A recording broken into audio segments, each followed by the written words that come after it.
contributions to the war effort. The Virginia National Guard was on the forefront of the state's involvement in the war. The command historian for the Virginia National Guard is here today to discuss Virginia's citizen soldiers' efforts in the Great War. Mr. Al Barnes served in both the Marines and the Army National Guard before retiring as a chief warrant officer after 30 years' service. He is author of 6 books on World War I and the National Guard, including Let's Go, The History of the 29th Infantry Division, and To Hell with the Kaiser, America Prepares for War. Ladies and gentlemen, please welcome Mr. Al Barnes. Thank you, sir. Thank you. Can everybody hear me? Am I clear? If that guy from Pennsylvania can figure out how to use this, I can too. First of all, I know now how, after this morning's talks, how the guy that followed Jimi Hendrix at Woodstock felt. It's like, nobody knows who he was, so I know how I feel after these guys. These were some big hitters today. I'm glad to be included.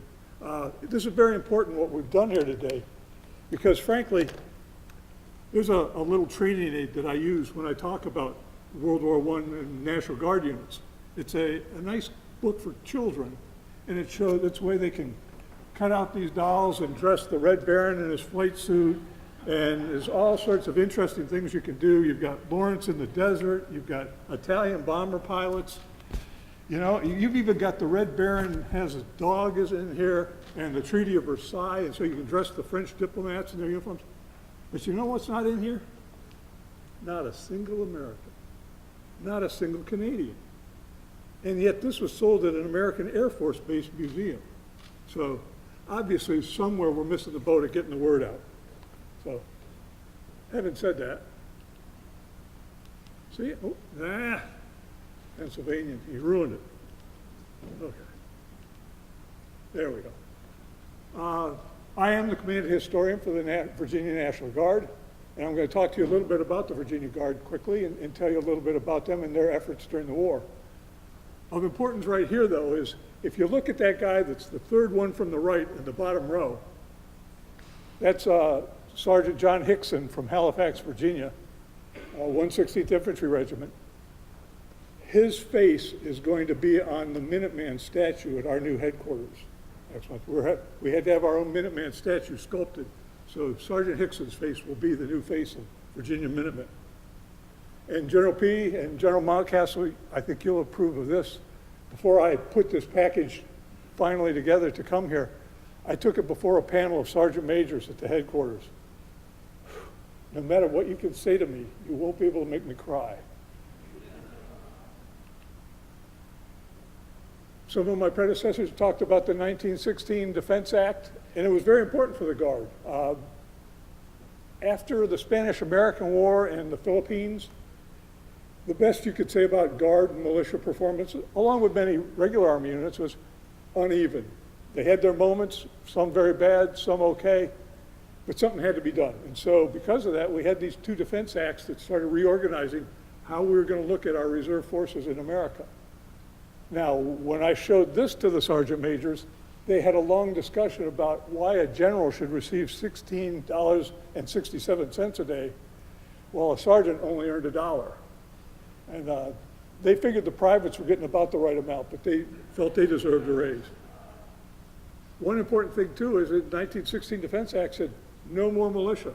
Now every state will be called the National Guard. Again, trying to make us all look alike. They went to a lot of trouble to build divisional units by consolidating states that were contiguous. And then, like, there was a song by the Supremes in the 60s called The Happening. Ooh, and then it happened. Ooh, and then it happened. 1 week after they released the information about the Defense Act, Pancho Villa attacks. And everybody has to go to the border to get ready. That's a problem. You've just reorganized me. How do I go? Do I go as I am now, or do I go as I should be? And I'm not that anymore. So we got this problem. Pancho has attacked the United States. He's trying to drag us into a war because he's been fighting his fellow countryman Carranza, and he's not doing well. Pancho needs a break. Something's got to go his way. So you know what? I'm going to get healthy by attacking the United States, and then all of Mexico will rally to me when those Yankee imperialists come down and try and find me. Less than a week later, General Pershing, we've had enough talks about Pershing and his personal problems with his family being killed in the fire. He happens to be in Texas. He organizes the first crossing of the Rio Grande, taking the regular army with him down into Mexico. Now, this was what was amazing to me when I first started studying some of this. As a kid, we always heard about Pancho Villa attacking the United States and Americans chasing him, but I always kind of had this idea that it was 20 miles, 30 miles. From where Columbus, New Mexico is, down to the furthest extension is over 500 miles. So think about that. That's the distance between my home in Colonial Heights and my sister's home in Utica, New York. 500 miles. That's a long way to be inside somebody else's country chasing their bandits. Now what happens is they're chasing Pancho. He's moving further south and away from them, and they're fighting other guerrilla bands that don't like the Americans be there. And what happens the further you go on an attack? Your supply line lengthens. So more and more regular army troops are getting sucked into this punitive expedition to man the logistics chain that runs all the way from the American border down to the furthest extension. Well, that's a problem. Here's that base. This is Columbus, New Mexico. Now, in 2004, if you were standing with 1 foot in Iraq and 1 foot in Kuwait, and you look back to the Kuwait side, that's what Kuwait looked like. Hundreds of trucks of every kind of shape, temporary tents, buildings going together, becoming a log base to support an operation. The same thing happens in 1916, and these guys are gathering all over the place, from all over the place to set up this log base to support Pershing as his guys are going deeper and deeper in Mexico. Well, what happened? With the regular army following Pershing down that long arrow into Mexico, other guys are taking advantage of it, and they're going to raid the border. They're going to raid across the border.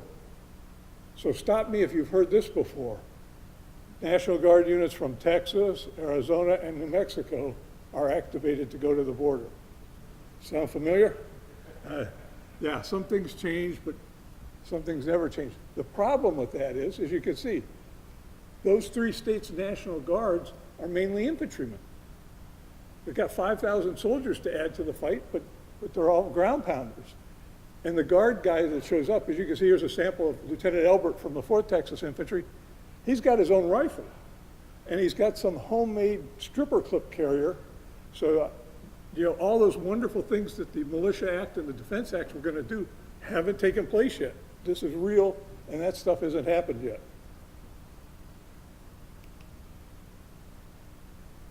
Okay, so what can we do across the whole country to support this campaign on the border?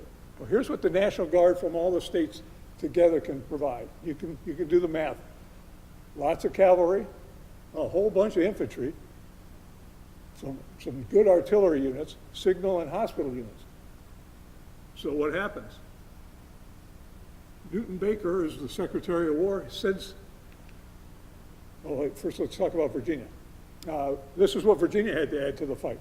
We've got 2 infantry regiments, a field artillery battalion, an independent artillery battery, some engineers, some signal guys, and a 1st Virginia Cavalry Squadron. Anybody in here have relatives who served in the Light Infantry Blues? Richmond Light? Usually there's one person. Yeah, that 1st Virginia Cavalry Squadron was the Light Infantry Blues, and I'll explain that in a minute. So altogether, we got 4,000 Virginians that are capable of being deployed to the camps in southern Texas. Recently, we just found the signal guidon from that company. It had been stored down at the War Museum in Newport News, back in the back closet. And so this is one of the things we're working on getting conserved so we can display it. Here is the flag from that provisional cavalry unit, the Light Infantry Blues. This has been at the Valentine Museum in Richmond. Again, stuff disappears from armories and you never know where it's going to show up. But lately we've been gathering some of this stuff back. So these are the light infantry blues. What's different about them than all those other guys? Well, number one, light infantry blues are really kind of a ceremonial outfit. They do really well in parades. There's a lot of rich guys in the unit. They're very history-oriented. They have great debutante balls. They everything that's, you know, they look good in uniform. Well, when the deployment list gets published by the War Department, they aren't on the list because they're not considered to be part of the Virginia National Guard now. You're an independent group of guys that look good in uniform. Well, that's an insult to the Richmond Light Infantry Blues. They said, how do we get to go to Mexico? And they said, well, we're a little shy on cavalry. So what do? They go out and buy horses. And they make themselves into the 1st Provisional Cavalry Regiment. So guess what? Now Uncle Sam says, head to the border. You're now part of the party.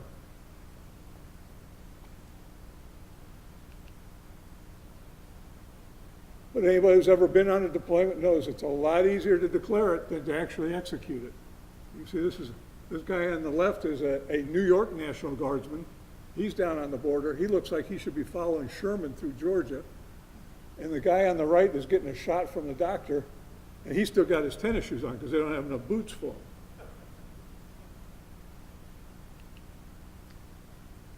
Here's the problem. Before 1916, in most states, you could join a National Guard or a militia unit, and you're part of the unit. You don't get a physical until it comes time to deploy somewhere. Now that is totally backwards. Think about what I just said, that I'm going to let you join, you can drill with us, you can get paid, you can do all the fun stuff, but if we're actually going to get deployed for something, then I'm going to bring in doctors and give you a physical. So that's what happened. They bring in these doctors, and they start rejecting everybody. You see, Ohio was the worst of all. 25.2% of the Ohio National Guard had to be discharged at the time of mobilization because they were missing fingers, eyes, they were overweight, they were underweight, they had rickets, they had all sorts of problems. Probably the best state in the whole country for maintaining it was Colorado, 10.3% only loss from theirs. In the Midwest, most of it was over 15%. I mean, so think about that. You've got 100 guys getting ready to go. If you're Ohio National Guard, you now only have 75 guys ready to go. And to add to the problem, one of the conditions of that 1916 Defense Act was you're going to swear an allegiance to Virginia, and then you're going to swear one to the United States, because when the president mobilizes you, you follow his rules. When you're mobilized by the governor of Virginia, you follow his rules. So it's a dual oath, pretty simple. Even former Marines can get that. I even understood it when I took mine. But people in those days were very suspicious of the government. And so when you think of about 120,000 Guard guys across the country, 7,500 of them absolutely flat out refused to take the dual oath. You're not going to trick me into going into the regular Army. I'm a National Guardsman. You can't, there's no way you can do it. So they tried everything. They bullied these guys. They tried to convince them. They brought in lawyers. And in the end, most of them, they just had to discharge. They just refused the dual oath.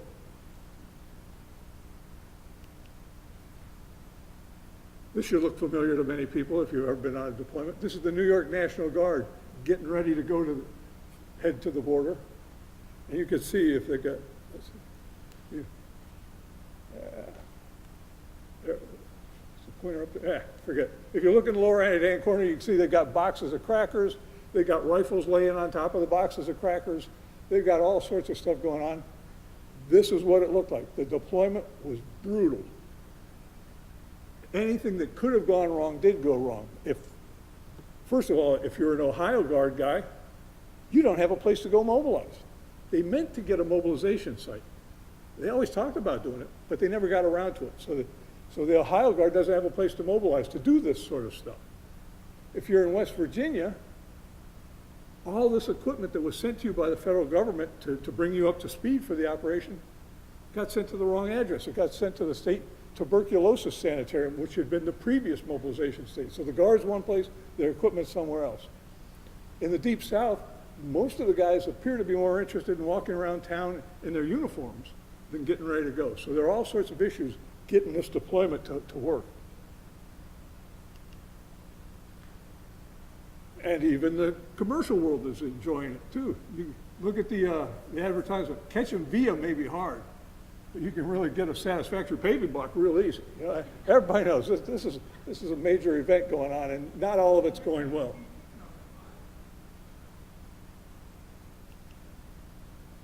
Eventually, through the grace of God and the railroads, most of the states get their guys down there to the border. And you can see this is kind of the breakout of where the states went to the major border crossings. And since the map doesn't extend over to Baja California, I just kind of stuck Calexico in there. But Oregon and Washington, our National Guard, are guarding the Baja Peninsula. So you got all these guard guys from all these states gathered together, and every state in the Union is there except one. This is always the quiz. What state isn't showing up there? And in sake of time, I'll tell you the answer. I'll cheat. It's Nevada. And you wonder, why didn't Nevada send their National Guard to the border? They didn't have one. Somewhere along the line, they forgot to have one.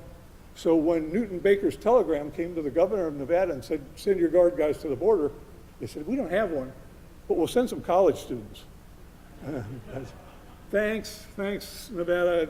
We'll catch you on the next one. But so everybody's on the border, and this is actually kind of a godsend, although most of the guys that were there wouldn't buy into it at the time. This is what they look like. My God, that first row of guys, they had to lie about their age to say they were 16. I mean, look at those faces.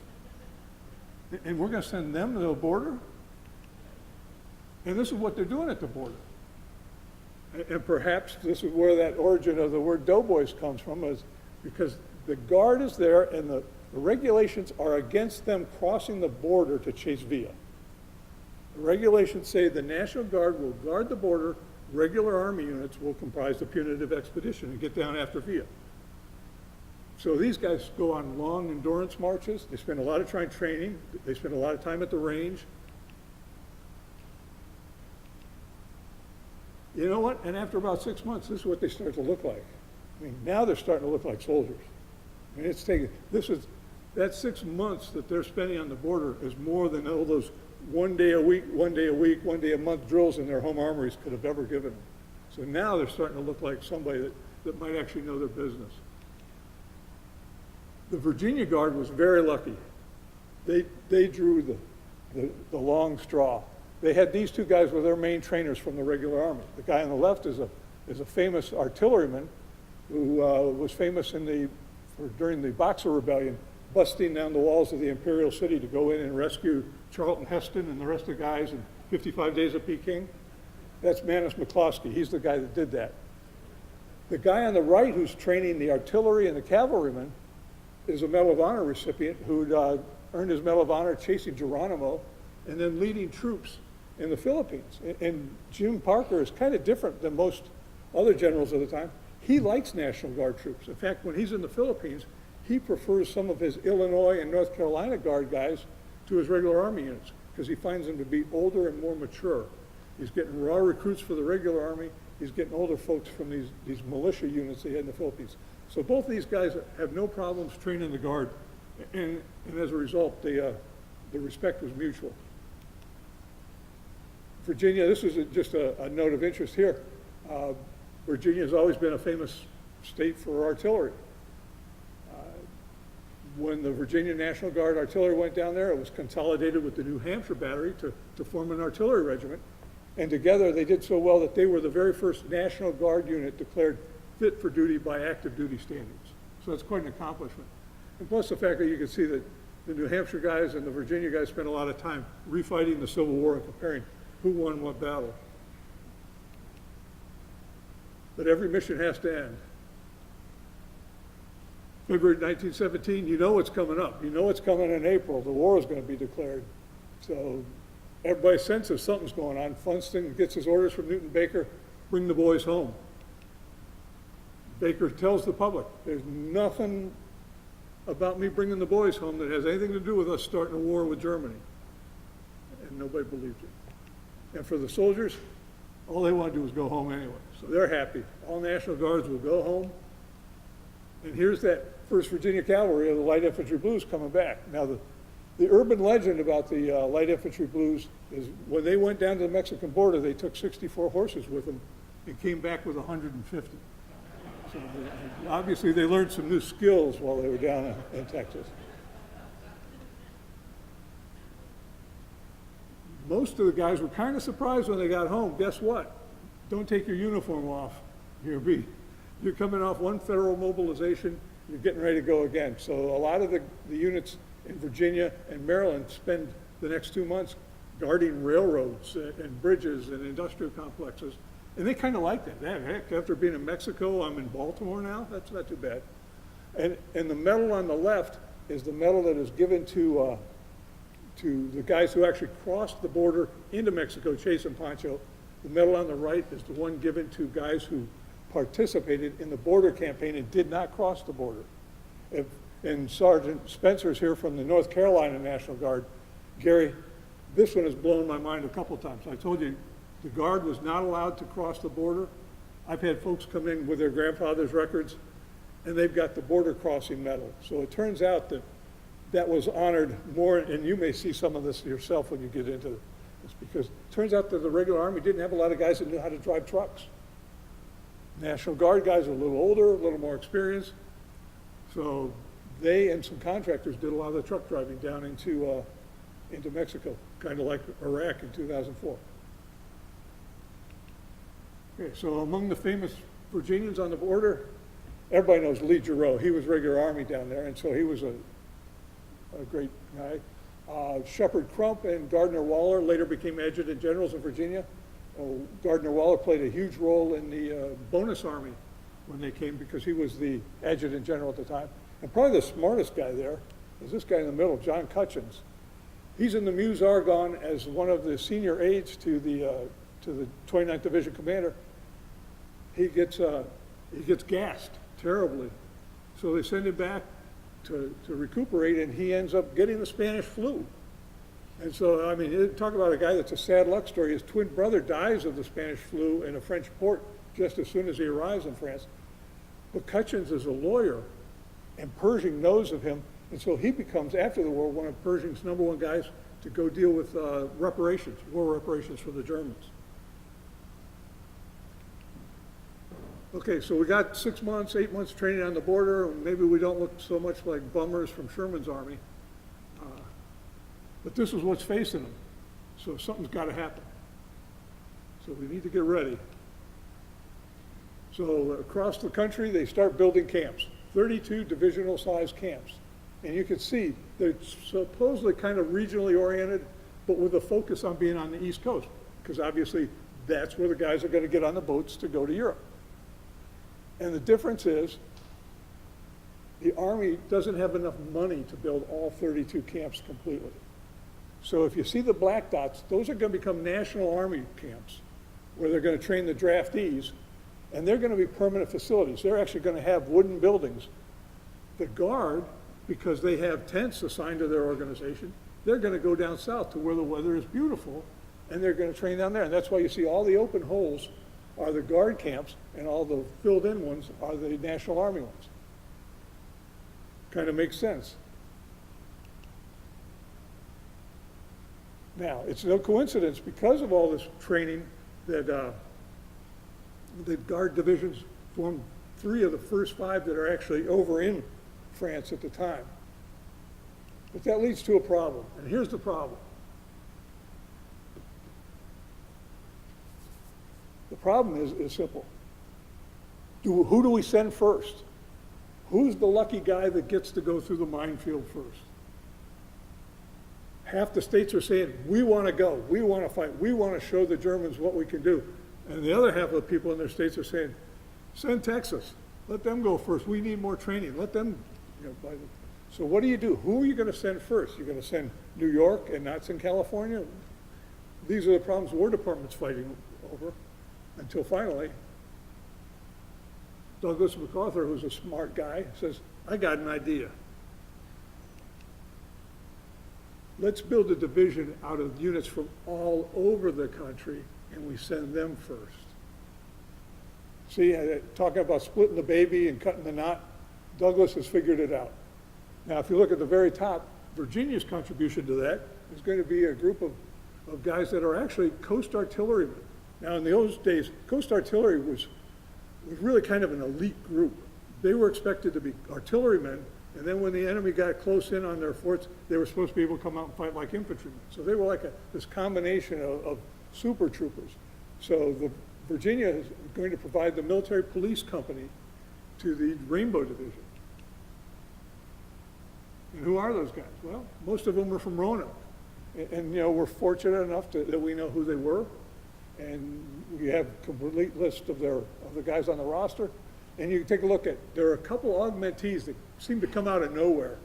You know, I can understand, we got some North Carolinians, a couple West Virginians, Pennsylvania, Maryland, Georgia, and one guy from Maine.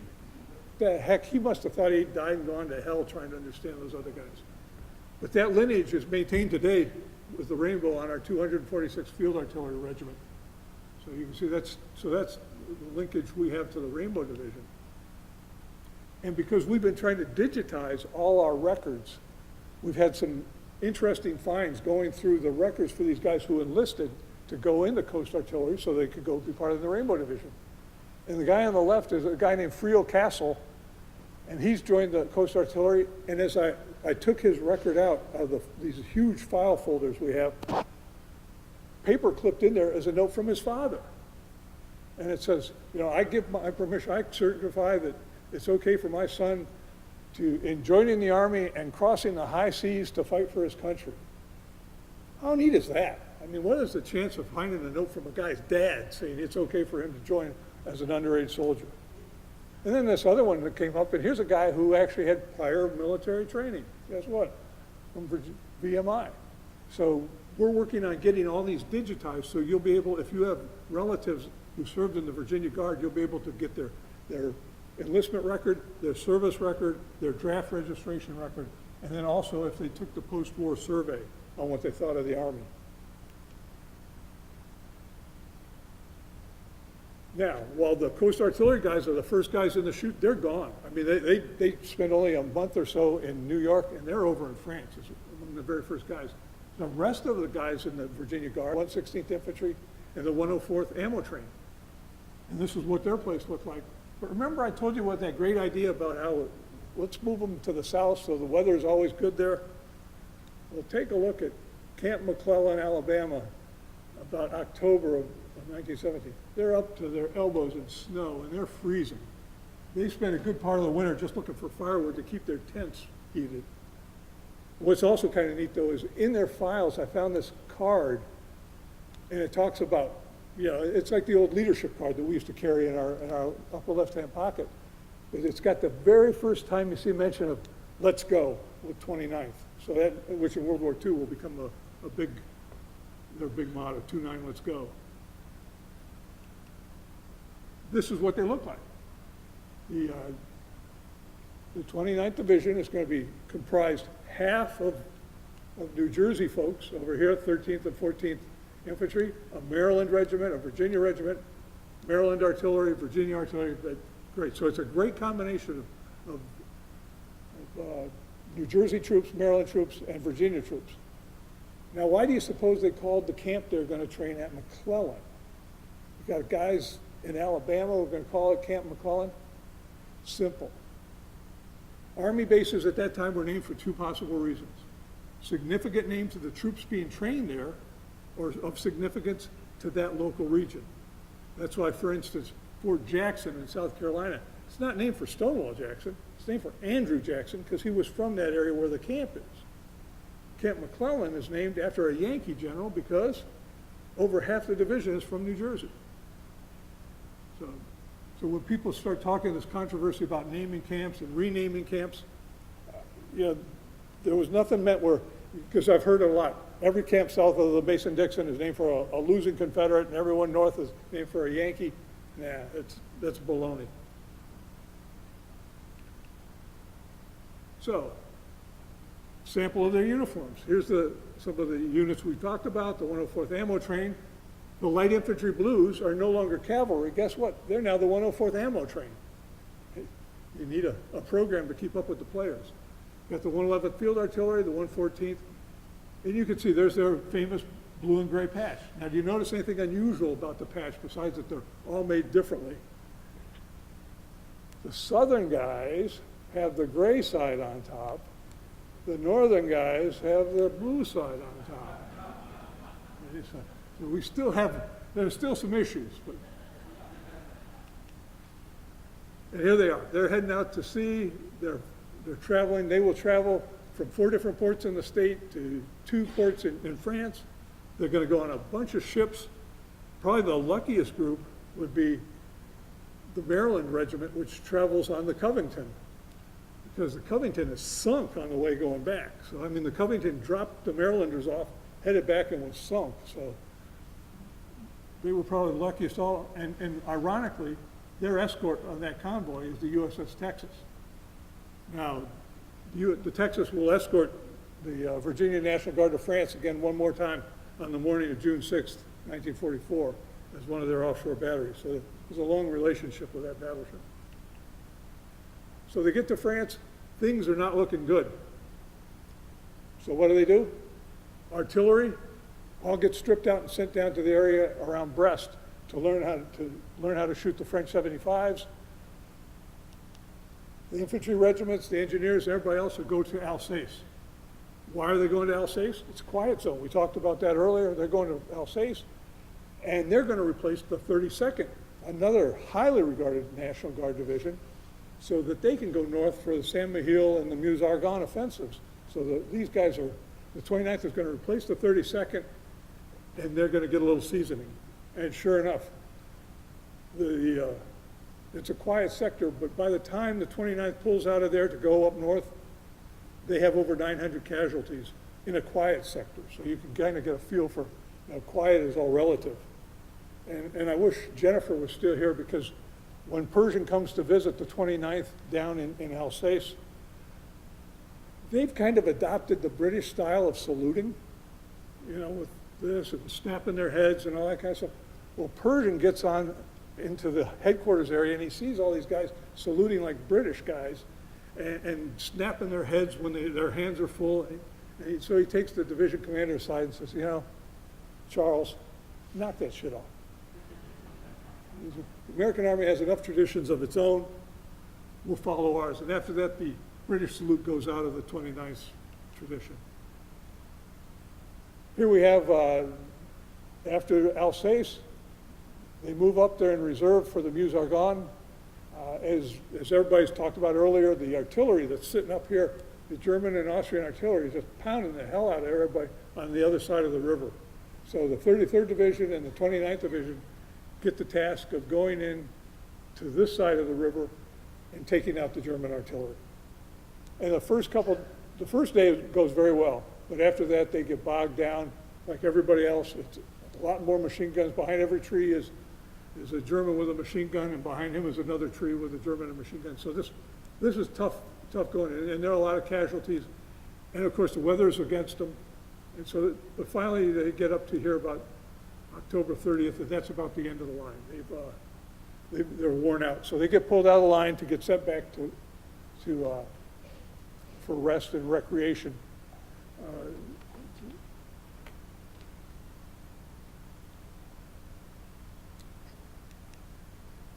Meanwhile, one last group, I promise, this is the last group. Remember how good those coast artillery guys are? Everybody wants them. So after the 116th and 111th left, the Army came and got some more coast artillerymen. And it took 2 batteries of these guys. And you can see this is from, we're lucky enough to have a Virginia, one of the guys who was in this unit took a lot of pictures and labeled them. For God's sake, label your pictures. And you can see he wrote, famous gun of the Coast Artillery Corps, and it's hard to read the name, but the name is Wilson's Answer. So these guys are 155 gunners now. They used to be Coast Artillery gunners out at Fort Monroe. They're now field artillery with 155s. And this is what it looks like at Saint-Mihiel and in the Meuse-Argonne. It's so bad that you got tractors pulling trucks, pulling trailers. But they never lost their sense of humor. So you can see this guy. Actually, this looks like, compared to a lot of the pictures we've seen, this isn't too bad. He's actually got a stovepipe in his dugout. And anybody who in the 70s and 80s had that glorious experience of driving with blackout drive at night, yeah, we know all about traveling at night without lights. It's a National Guard humor. Real quickly, 42nd Division, the Rainbow guys, the Coast Artillery guys, and the 29th Division. All of them acquitted themselves well. For the most part, in fact, the 116th Regiment earned the Ever Forward motto because they never gave up an inch of ground once they took it. And it's finally over. With the armistice, it's over. 29th Division liberated a grand total of 4 miles of France at a cost of 5,500 guys. And for the average Virginia Guardsman, all he wants to know is, when do we go home? And for some Virginia Guard stuff, we're still getting it home. This was, if you look here real closely, this was the Petersburg Armory. In 1960, this was torn down, and that 250 millimeter Minenwerfer disappeared. We found it 2 years ago and got it back. So you can see that that will now be on display at our new headquarters. And that's it. 111th makes its way home finally.